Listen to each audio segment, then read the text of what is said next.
ভোর রাতে আজানের পূর্বে মানুষকে ডাকাডাকি করে নামাজের জন্য জাগ্রত করা কি শরীয়ত সম্মত? না, মোটেই শরীয়ত সম্মত কাজ না, খুব খারাপ কথা এটা। অনেক মসজিদ থেকে আপনারা এগুলো করেন, মাইক দিয়া, বিশেষ করে রমজান মাসে ওই 3টা থেকে নিয়ে আরে সুর।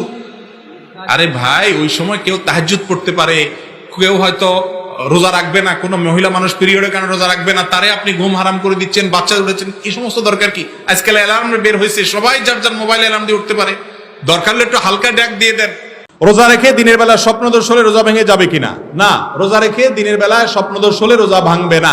স্বপ্নদোষ কারোর ইচ্ছায় হয় না, এটা ইচ্ছার বাইরে হয়। ইচ্ছার বাইরে কিছু হলে তার জন্য তার কোনো দায় দায়িত্ব ব্যক্তিকে নিতে হবে না, যার কারণে যদি স্বপ্নদোষ হয় তাতে রোজা ভাঙবে না। রোজা অবস্থায় স্বামী স্ত্রীকে স্পর্শ করতে পারবে কিনা?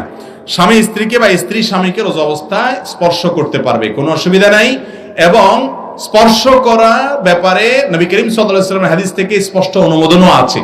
তবে এই স্পর্শ করার ফলে যদি তাদের রোজা ভঙ্গ হয়ে যাওয়ার উপক্রম হতে পারে, এরকম পরিস্থিতি হবে বলে মনে হয়, নিজেদেরকে নিয়ন্ত্রণ করতে পারবে না মনে হয়, ওই পর্যায় পর্যন্ত যাওয়া জায়েজ নাই।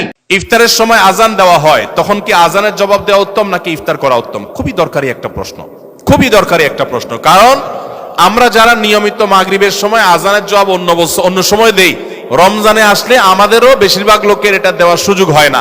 কারণ ইফতার আজানের ওয়াক্ত, সূর্য ডুবছে, আজান হয়েছে, আমরা ইফতার নিয়ে এমন ভাবে ব্যস্ত হয়ে পড়ি, আজানের জবাব আর দেই না। এখন প্রশ্ন হলো কোনটা আগে করবেন, কোনটা পরে করবেন? উত্তর হলো আগে আর পরের দরকার নেই, দুইটাই সমান্তরাল ভাবে করতে পারেন। বিসমিল্লাহ বলে আপনি আল্লাহু আকবার, আল্লাহু আকবার, যদি টাইম মতো আজান হয়ে গেল, আপনি ইফতার করলেন, ইফতার করে আপনি আল্লাহু আকবার, আল্লাহু আকবার আজানের জবাব দেন, খেতে থাকেন আর ফাঁকে ফাঁকে জবাব দিয়ে দেন।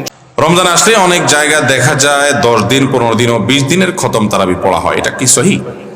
হতে পারে, কোনো অসুবিধা নেই। কেউ যদি 10 দিনে খতম দিতে চান, 20 দিনে দিতে চান, ব্যবসায়ী ভাইরা অনেকে আছেন যে শেষ দশক তাদের সুযোগ হয় না, প্রথম দশকে তারা তারাবি কোরআন খতম দিতে চান, তারা একটু বেশি সময় নেন, অসুবিধা নেই, জায়েজ আছে।